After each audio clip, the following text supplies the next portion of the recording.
ایک ساتھ جب جمع کر کے پڑھیں تو اس میں بہت ساری چیزیں جمع ہو کے تو ایسا لگتا ہے جیسے کوئی مشکل سا کام ہے، لیکن اگر کیس ٹو کیس بیس پر کیلکولیٹ کیا جائے، اور ہمارے لیے کیس ٹو کیس بیس پر ہی کیلکولیٹ کرنا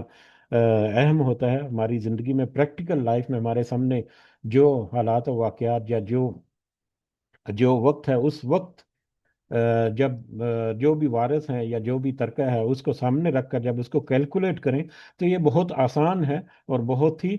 سادہ سادہ سے ہیں، لہٰذا اس میں کوئی کمپلیکیشن اس طرح سے نہیں ہے، صرف یہ ہے کہ جب ہم کیس ٹو کیس ڈیل کریں گے تو ہمارے لیے یہ بہت آسان ہو جائے گا۔ ہاں البتہ کسی قسم کے ابہام سے بچنے کے لیے ضروری ہے کہ اصل حقائق کے ساتھ کسی صاحب علم سے رہنمائی جو ہے وہ ضرور لے لی جائے، تاکہ اس معاملے میں کسی قسم کی کوئی کمی کو پیشی یا کوتاہی نہ ہو جائے، کیونکہ اس معاملے میں کمی بیشی یا کوتاہی جو ہے وہ بھی قابل گرفت ایک بات ہے، جس کے اوپر پکڑ ہوگی، جو کہ ہمیں آج کے سبق میں اگر کوشش کریں گے کہ آج کا سبق ہم جب مکمل ہو، یہ رکوع جو ہے 4 آیات پر مشتمل یہ رکوع ہے، تو اس کے آخر میں ہمیں اس کے بارے میں ڈیٹیل ملے گی کہ اگر کسی نے جان بوجھ کر اس میں کوئی کمی بیشی کی تو اس کا انجام جو ہے وہ جہنم کی آگ کی شکل میں، دردناک عذاب کی شکل میں ہوگا۔ تو ان 2 آیات میں جیسا کہ تذکرہ ہوا کہ بہت سارے معاملات جو ہیں وہ ایک جگہ پر جمع کیے گئے، اور یہی قانون وراثت جو ہے ہماری شریعت کا، اس کی بنیاد میں یہ 2 آیات ہیں، پلس اس سورہ مبارکہ کی آخری آیت، اس میں کچھ اور ایک کیٹیگری کے جو وارث ہیں ان کا تذکرہ ہے۔ تو ان آیات کو اگر ہم ایک سمری فارم میں اپنے سامنے دیکھیں، کہ ان دونوں آیات کا بالکل مختصر انداز میں اگر ہم دیکھیں آگے بڑھنے سے پہلے، تو ہم آسانی سے ان کا ترجمہ دیکھ کر اس کو ہم سمجھ سکتے ہیں، یا ہم اس کا آئیڈیا جو ہے وہ ہمارے ذہن میں واضح ہو جائے گا۔ تو ان 2 آیات کو اگر ہم سمری کے طور پر دیکھیں تو پہلی آیت جو ہے آیت نمبر 11، اس آیت نمبر 11 میں اس آیت نمبر 11 میں اولاد اور والدین کے حصے جو ہیں وہ تذکرہ ملتے ہیں۔ اولاد اور والدین، جو فوت ہونے والا شخص ہے چاہے وہ مرد ہے یا عورت ہے، اس کے اولاد اور اس کے والدین کو کیا حصہ ملے گا، کیسے ملے گا، اس کی تقسیم جو ہے وہ کس تناسب سے ہوگی، وہ آیت نمبر 11 میں ملتی ہے، جبکہ آیت نمبر 12 میں زوجین یعنی کہ بیوی بچے، سوری بیوی اور شوہر، بیوی کی وفات کی صورت میں شوہر کا کتنا حصہ ہے، اور شوہر کی وفات کی صورت میں بیوی کا کتنا حصہ ہے، اور پھر اس کے بہن بھائی جو ہیں ان کا تذکرہ ہمیں ملے گا کہ ان کے حقوق کیا ہیں یا ان کا کتنا حصہ ملے گا۔ تو آیت نمبر 11 میں سب سے پہلے تو ہم دیکھیں گے کہ بیٹے کا حصہ بیٹی کے برابر 2 برابر ہے، یعنی بیٹے کو بیٹی کا دگنا۔ اس کی بھی بہت ساری حکمتیں ہیں کہ کیونکہ بیٹی جو ہے ایک تو مختلف جگہوں سے تھوڑا تھوڑا حصہ ملتا ہے اسے، جس کی وجہ سے اس کا تناسب جو ہے وہ اچھا ہو جاتا ہے، اوور آل اس کو جو بینیفٹ ہوتا ہے وہ بہتر ہو جاتا ہے۔ اور دوسرا، مرد کے اوپر کچھ ذمہ داریاں ہیں، جب وہ ان ذمہ داریوں کو پورا کرے گا تو یقیناً اس کے لیے اس کو بہت ساری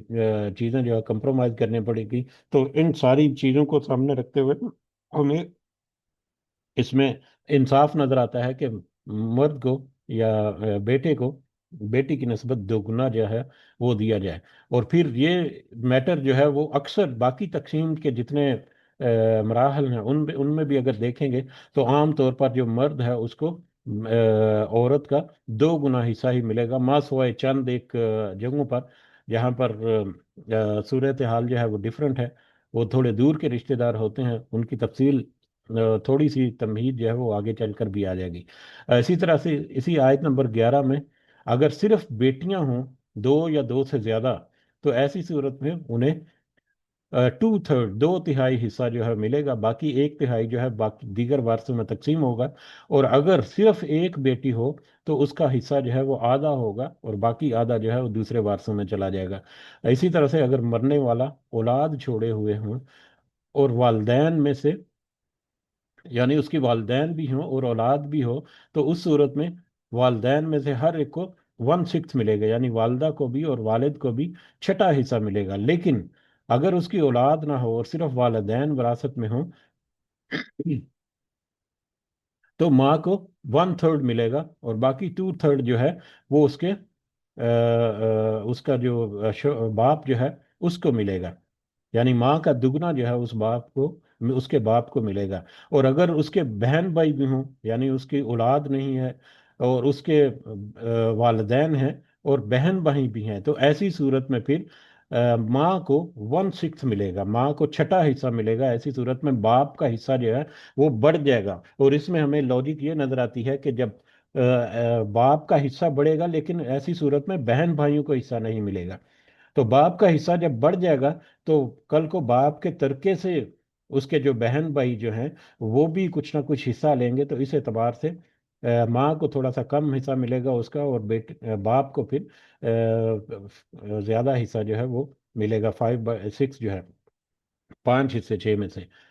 تو یہ آیت نمبر 11 ہے۔ اسی طرح سے آیت نمبر 12 کو اگر ہم دیکھیں، جس میں زوجین اور بہن بھائی وغیرہ جو ہے، تو اگر بیوی فوت ہوتی ہے اور اس کی اولاد نہیں ہے تو اس صورت میں شوہر کو آدھا حصہ ملے گا،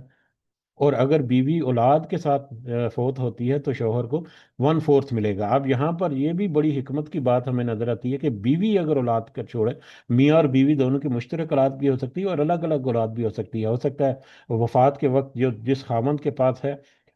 اس خاوند سے اس کی اولاد مختلف ہے، اور اس کے علاوہ بھی بچے ہیں۔ اسی طرح سے مرد کے ساتھ بھی، کہ اگر کسی بیوی ایک بیوی جو ہے اس کے ساتھ اس کے دوسرے بچے ہیں، دوسری بیوی سے کچھ اور بچے ہیں، تو ایسی صورتحال میں دیکھیں تو اس کی خوبصورتی جو ہے وہ بھی ہمیں ملتی ہے کہ اللہ تعالیٰ نے یہاں پر بتایا کہ اگر بیوی کی اولاد ہے تو شوہر کو کتنا ملے گا، اور اگر بیوی کی اولاد نہیں ہے وہ مرنے والی عورت کی، تو اس صورت میں شوہر کو کتنا ملے گا۔ بہرحال اگر کوئی عورت مرتی ہے اور اس کی اولاد نہیں ہے تو شوہر کو آدھا حصہ ملے گا، اور اگر اس کی اولاد بھی ہے تو شوہر کو 1/4 ملے گا، اور باقی 3/4 جو ہے وہ باقی وارثوں میں تقسیم ہوتا ہے۔ اسی طرح سے شوہر اولاد نہ چھوڑے تو بیوی کو 1/4 ملے گا۔ اگر شوہر کی اولاد ہے اس بیوی سے نہیں ہے تو پھر اس کو 1/4 ملے گا، یعنی 1/4 جو ہے اس کی بیوی میں یا اس کی بیویوں میں تقسیم ہوگا، اور اگر شوہر اولاد والا ہے تو پھر بیوی کو 1/8 8واں حصہ جو ہے وہ تقسیم ان میں درمیان ہوگا، اور باقی جو ہے دیگر وارثوں کے لیے۔ اسی طرح سے والدین کے بارے میں، کہ اگر مرنے والے نے اولاد نہ چھاڑی ہو اور نہ ہی والدین ہوں، تو اس کے بہن یا بھائی جو ہیں وہ باقی ہوں، تو ہر بھائی کو یہ کلالہ ہے جس کا تذکرہ آگے جا کر آئے گا، کہ کلالہ جس کے نہ تو اولاد ہے اور نہ ہی والدین ہے، یعنی اکیلا ہے، اس کے اوپر آ کر اب جو اس کی نسل جو ہے وہ سٹاپ ہو رہی ہے، تو اس کی نسل سٹاپ ہونے پر پھر اس کے بھائی یا بہن، اگر ایک بھائی اور ایک بہن باقی ہو تو ہر ایک کو 1/6 ملے گا، چھٹا حصہ، بہن کو بھی چھٹا حصہ اور بھائی کو بھی چھٹا حصہ۔ لیکن اگر بہن اور بھائی دو سے زیادہ ہوں، دو یا دو سے زیادہ ہوں، تو ایسی صورت میں پھر 1/3 تیسرا حصہ جو ہے وہ ان سارے بہن بھائیوں میں برابر تقسیم ہو جائے گا۔ تو یہ ایک مختصر سا ایک کہہ لیں کہ سمری ہے ان دونوں آیات کی۔ اس میں ہم جب کیس ٹو کیس، جیسا کہ تذکرہ ہوا، کیس ٹو کیس جب ڈیل کریں گے تو یقیناً یہ ہمارے لیے بہت ساری آسانیاں جو ہیں وہ اس میں نظر آتی ہے، اور پھر کیس ٹو کیس جب ڈیل کریں گے تو ان آیات کی حکمت اور انصاف جو ہے وہ بھی ہمارے سامنے مزید کھل کر واضح ہو جاتی ہے۔ تو لہذا اسی تمہید کے ساتھ ہم ان آیات کا ترجمہ جو ہے وہ دیکھتے ہیں۔ اس آیت کے ترجمے میں پھر بہت زیادہ ایکسپلینیشن کی ضرورت نہیں رہے گی، کیونکہ یہ لازم ہے ہمارے اوپر کہ ہم حالات و واقعات کے مطابق ان معاملات کو لے کر چلیں، تو تب ہی ہمارے لیے سب کچھ آسان ہو جائے گا انشاءاللہ۔ تو شروع کرتے ہیں آج کا سبق۔ اعوذ باللہ من الشیطان الرجیم۔ یوصیکم اللہ فی اولادکم، تمہیں اللہ تعالیٰ حکم دیتا ہے تمہاری اولاد کے بارے میں، للذکر، کہ مرد کا حصہ مثل خذ الانثیین، برابر ہے دو عورتوں کے حصے کے، مرد کا حصہ دو عورتوں کے برابر، یا مرد کو عورتوں سے دو گنا ملے گا۔ یہ ایک قاعدہ جو ہے، یہ ایک بنیادی قانون جو ہے وراثت کی تقسیم کا یہاں پر تذکرہ ہو گیا۔ خاص کر یہاں پر بیٹے اور بیٹی کا تذکرہ کرنا چاہیے، بلکہ دوسرے جو ہیں مرد اور عورت، اس میں کبھی برابر ہے اور کبھی جو ہے وہ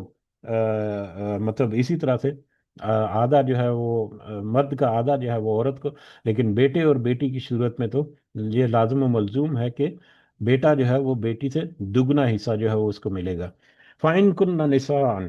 پھر اگر ہوں عورتیں، یعنی صرف بیٹیاں ہوں، فوق اثنتین، دو یا دو سے زیادہ، اگر مرنے والا جو ہے اس کی دو یا دو سے بیٹیاں ہو تو پھر ایسی صورت میں فلاحن ثلث ما ترک، تو ان کے لیے دو تہائی ہے جو اس میت نے چھوڑا. اگر سے دو یا دو سے بیٹیاں ہیں تو دو تہائی جو ترکہ ہے وہ ان بیٹیوں میں تقسیم ہو جائے گا. باقی جو ہے وہ دیگر وارثوں کے لیے و ان کانت واحدتن. اور اگر صرف ایک ہی بیٹی ہو تو ایسی صورت میں فلاحن نصف،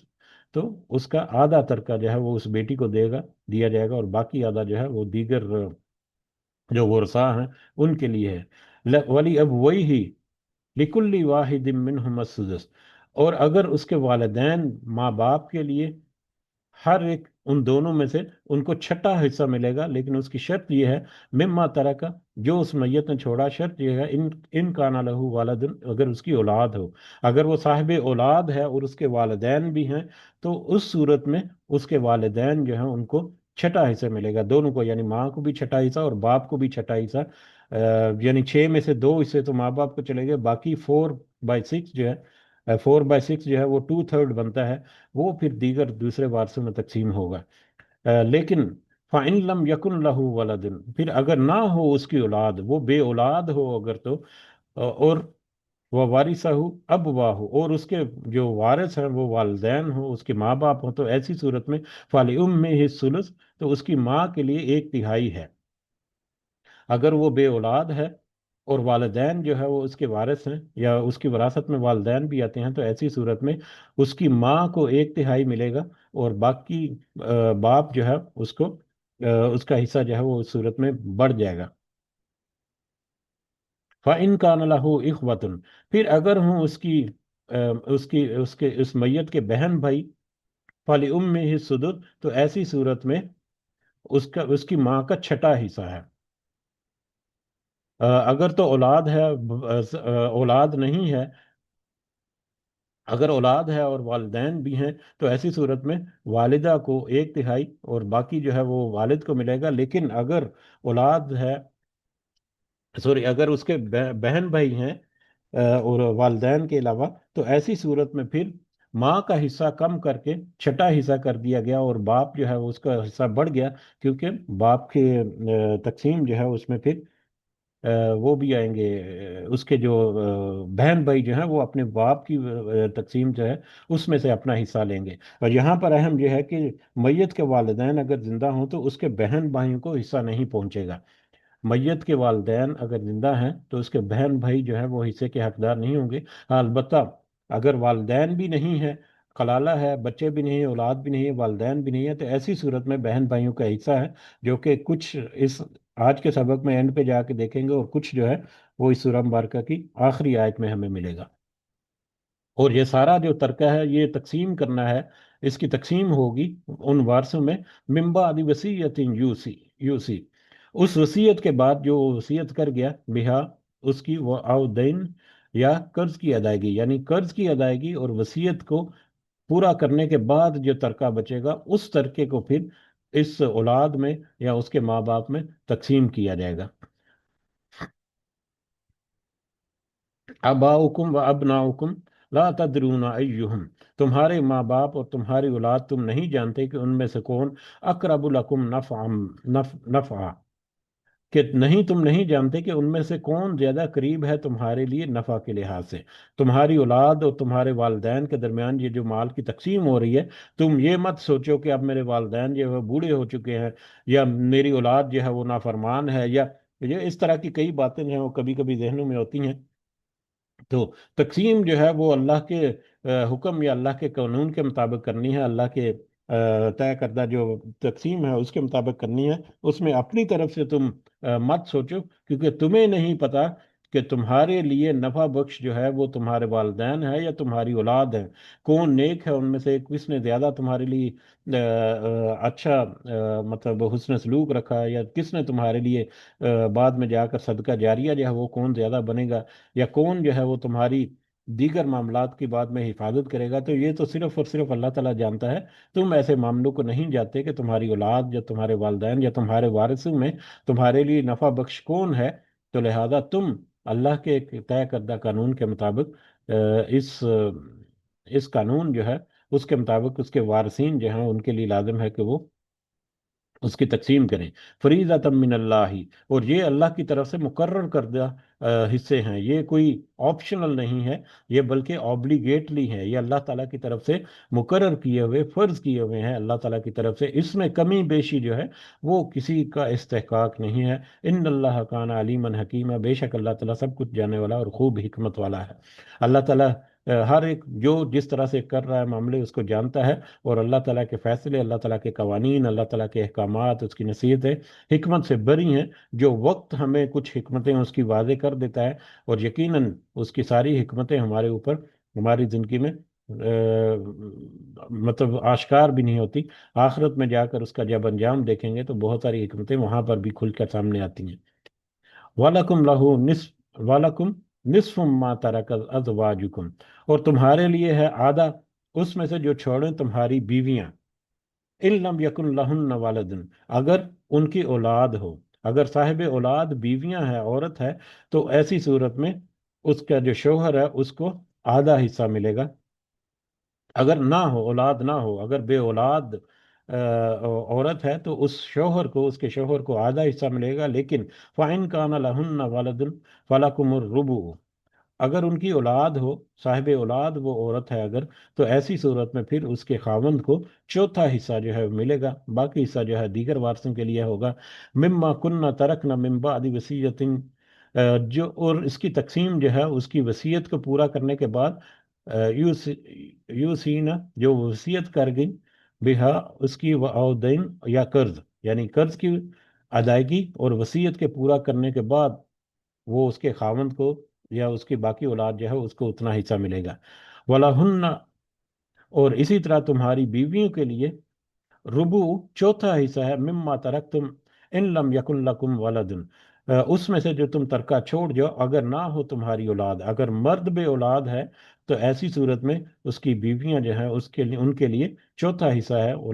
مطلب 1/4 جو ہے وہ اس کی بیویوں کے لیے جائے گا۔ فَإِن كَانَ لَكُمْ وَلَدٌ، اور اگر صاحب اولاد ہو، مرنے والا مرد جو ہے، تو ایسی صورت میں فَلَهُنَّ الثُّمُنُ،